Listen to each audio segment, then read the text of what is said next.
안녕하세요. 태양광 파랑박사입니다. 오늘은 태양광 업계에 크게 영향을 미칠 수 있는 정부 제재 소식을 전해드리겠습니다. 바로 출력 제어 지시를 따르지 않은 일부 소규모 태양광 발전소들의 과징금이 부과된 건데요.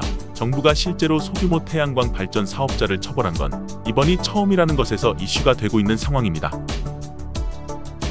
자, 그렇다면 출력 제어란 무엇을 의미할까요? 봄, 가을철처럼 전력 수요가 낮은 시기엔 전력거래소가 일부 발전소의 전기 생산을 줄여달라는 지시, 즉 출력 제어를 내립니다. 왜냐하면 전기는 실시간 수요와 공급이 맞아야 정전 없이 안전하게 공급되기 때문입니다. 그런데 누가 처벌을 받았다는 얘기일까요? 이번 제재 대상은 정부 지시에 불응한 소규모 발전 사업자, 즉 설비용량 20MW 이하의 비중항 발전기들입니다. 이들은 대부분 태양광 풍력 발전소이고 상대적으로 출력 제어 시스템이나 감시 체계가 약한 사업자들이 많습니다.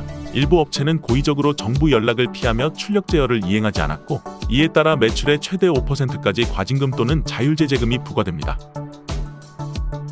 그렇다면 왜 지금 이렇게 강력한 조치를 한 것일까요? 전력당국에 따르면 올해 봄철 1일 전력 수요는 35.2GW까지 낮아질 것으로 예측됩니다. 그런데 24시간 가동되는 원자력만 해도 26GW, 화력, 태양광, 풍력까지 포함하면 전기를 10GW 정도만 생산해야 수급 균형이 맞는 상황입니다. 하지만 태양광 발전소는 날씨만 좋으면 자동으로 생산되기 때문에 제어가 되지 않으면 에너지 낭비는 물론 개통 불안정과 정전 위험까지 생기게 된 것입니다. 태양광은 얼마나 늘었을까요? 2014년 1.8GW였던 태양광 설비용량이 2024년 기준 27.1GW로 무려 15배 이상 증가했고, 현재는 29GW에 근접하고 있습니다. 즉, 과거처럼 그냥 놔둘 수 있는 상황이 아니라는 것입니다.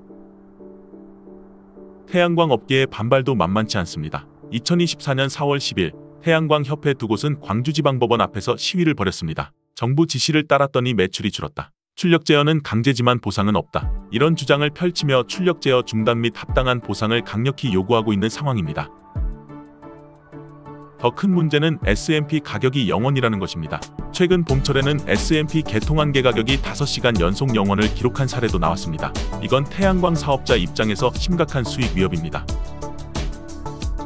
정부도 나름의 대책을 마련하고 있습니다. 경부하기 대응기간을 72일에서 93일로 연장, 공공기관 자가용 태양광 발전량 축소, 석탄단지 최소 가동, ESS 충전시간 조정 및 수요자원 활용 확대하였습니다. 하지만 태양광 업계에서는 ESS 확대, 재생에너지 입찰제도의 육상 적용, 개통 안정화 제도 개선 등을 더 빠르게 추진해야 한다고 지적하고 있습니다. 정부가 이번에 처음으로 소규모 태양광 발전소에 과징금을 부과한 이유 이해가 되셨을까요? 이제 출력 제어는 선택이 아닌 의무가 되었고, 정부 지시를 무시하면 실제 과징금 부과가 현실화되는 시대가 왔습니다. 태양광 업계 모두가 책임 있는 운영과 현실적인 협조, 그리고 제도 개선을 위한 목소리를 함께 내야 할 때입니다. 도움이 되셨다면 구독과 좋아요, 댓글 부탁드립니다. 태양광 이슈, 정책, 투자 정보까지 가장 빠르고 정확하게 전해드리는 태양광 파랑박사였습니다. 우리 구독자 여러분들 항상 건강관리 잘하시고 하시는 일 모두 대박나시길 태양광 파랑박사에서 응원하겠습니다. 이상 태양광 파랑박사였습니다. 감사합니다.